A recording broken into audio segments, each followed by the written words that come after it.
Welcome to another video from Dr. Lock. We're going to give you a quick look at the pizza pinning kit, PPK.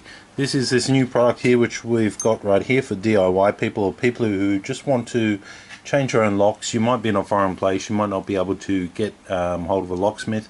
It is much easier just to call a locksmith, point to the lock and say please change this. But if you're a hobbyist or you like to do it yourself, or if you're in a location where you can't call a locksmith and you've got to change your own locks, then not a problem. We're happy to help with the DIY. So this is a pinning kit used to change locks. Now the first thing about it is you'll need to strip down your lock so that you can actually access a cylinder. A lot of our other videos we go through this. Once you get your cylinders, you probably see you've got a cylinder something like this, or even like this, some from a key, what we call a key and knob, or a handle lock, or even a deadbolt.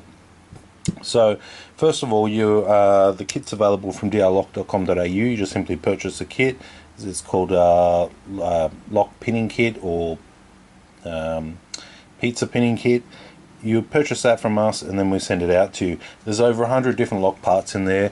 It comes with springs, some security pins and all sorts of things. If you want to purchase extra tools, you can. What you'll get included with that is you'll be included a blank key, a set of tweezers, a follower, an extra couple of keys and a piece of shim.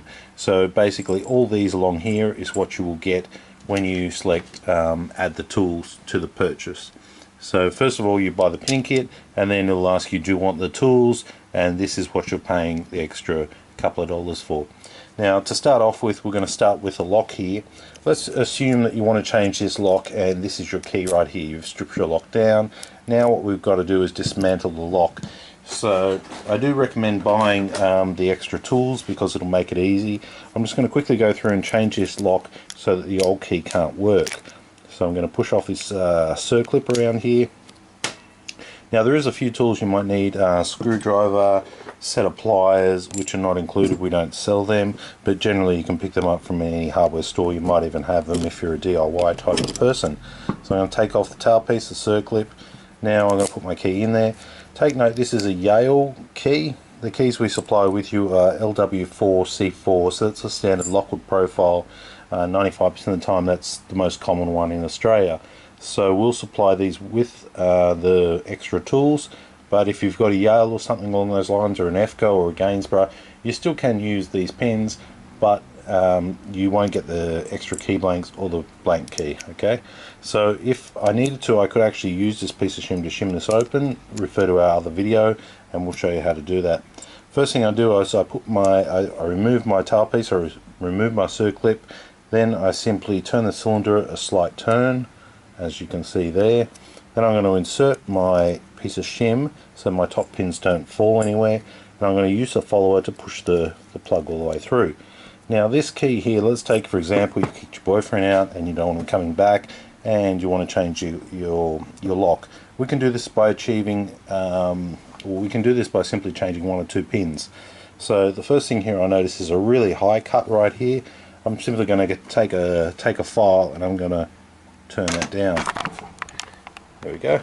Great camera work here. I'm just going to file this down. What I'm using is called an impressioning file. We don't sell this with the kit, but you could probably achieve this with just about any other file.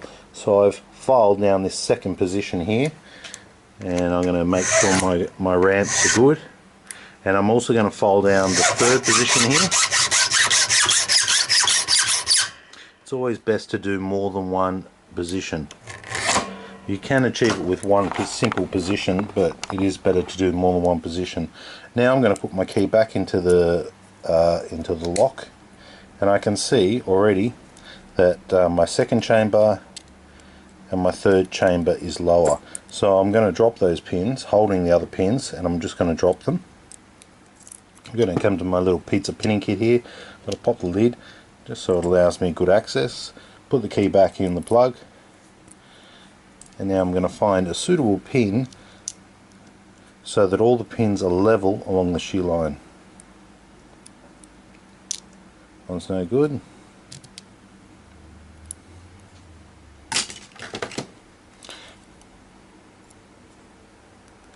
Let's pin there. Now I can see that pin is acceptable, and by the look of the key I think I need the exact same pin in the third chamber as well. Counting from the front, which is where the key inserts, you count 1, 2, 3, 4, 5, 6. Sorry, 1, 2, 3, 4, 5 on this example. That one was a little bit low, so I'm going to go to the next position here. And I'm happy with that this is a smooth surface now. I'm going to put this back into my lock now. Remove my piece of shim, and you can see the key is turning. Okay, so we've just changed that to a fresh key. The old key will not work because the pins are now lower. Sorry, the pins are larger, and the old key will not work. Just have to bend this out just a little bit. There we go. Let's pop this around here. Put my tail back on. Take my pliers. Just squeeze that circlip back on there, so it's going to do its job. Okay. Now I can see my key works.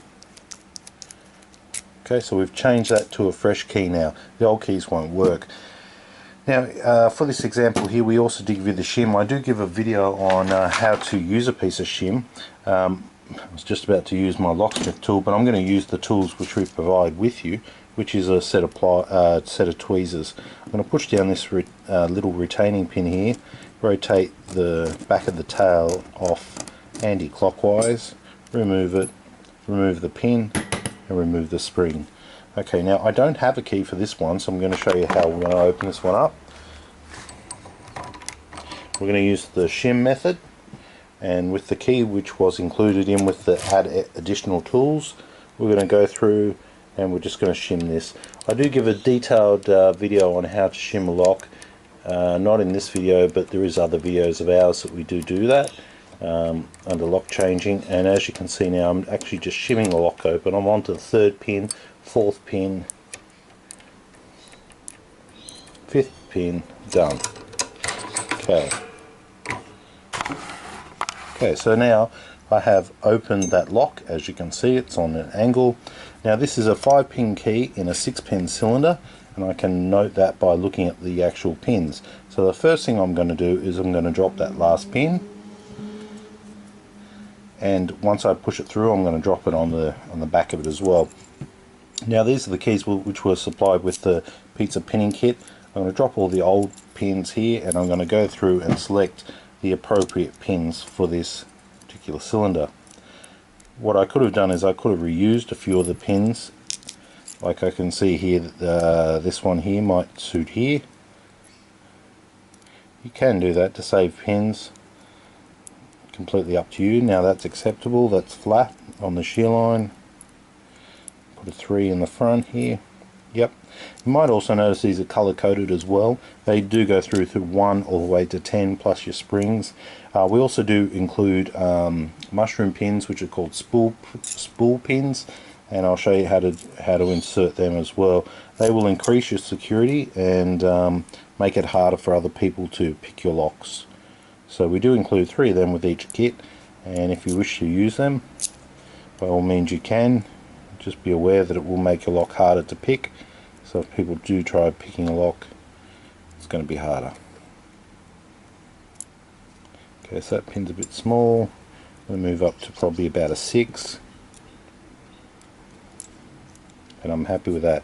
If you can see that, all the pins are flush, they're not protruding, they're not too low, they're exactly flush. It is a 5-pin key. Look, you can get away with 4 or 3 pins, but you're really lowering the security by having that. So what I'm actually using here is I'm using the keys that came with the add extra tools. I'm using the tweezers, of course, and now I'm going to put it back into my lock. I'm using the piece of shim right there, and I'm using the follower which came with add extra tools. Now this is a 5-pin key, keyed up to 5-pin, but it is a 6-pin chamber. So what I'm going to do is I'm going to slightly push this out here, and I'm going to drop that last little pin and that last little spring. The reason I'm doing that is because we don't want it to jam up. It's a 5-pin key on a 6-pin cylinder, which is quite acceptable. And now, nice and smooth. So right now I've just set this key in this cylinder to this using the pizza pinning kit. Okay, once I've pushed that on there, simply need to put my tail piece on, rotate it back into position. Once it's in, I let the pin fall into place, turn it left and right, then I try my new key. My new key is working the cylinder perfectly. So that's 2 cylinders. Whether you're using a C4 key or you're using a different key, I've explained that one very easily to you. I've explained how the shim can be used to unlock the lock when you don't have a key. So that's an extra advantage if you're changing locks. I've demonstrated what the pins are included in with the kit. What I didn't demonstrate with you was how to add a mushroom pin. Now a mushroom pin is a top pin, so I'm just going to quickly do that for you. And the reason we put these in is because when people try to pick your locks, it makes it super hard and extremely annoying, taking forever. I'm going to put in my key, which I had set the lock to using the pizza pinning kit. And what I'm going to do is I'm going to make sure I don't drop any of these pins here. Now I'm going to drop the first pin at the front. Using my set of tweezers, I'm dropping this first top pin. This is a top pin. Now be aware, if you drop a top pin, you can flip just a standard pin upside down and rotate it. If you lose a spring, don't worry, we've included them in there with you as well. So you've got springs and spool pins. Now I'm going to use this spool pin, also known as a mushroom pin. Now if I can show you the difference on this type of pin, because once you know the difference, it's quite easy to see. The spool pins, which are harder to lockpick, are the ones with the groove taken out of the side. A standard pin is just a nice flat pin on either side. So what I'm going to do now is I've got my spring in my chamber, as you can see. I'm just going to use this spool or mushroom pin, and I'm going to push it in, push my follower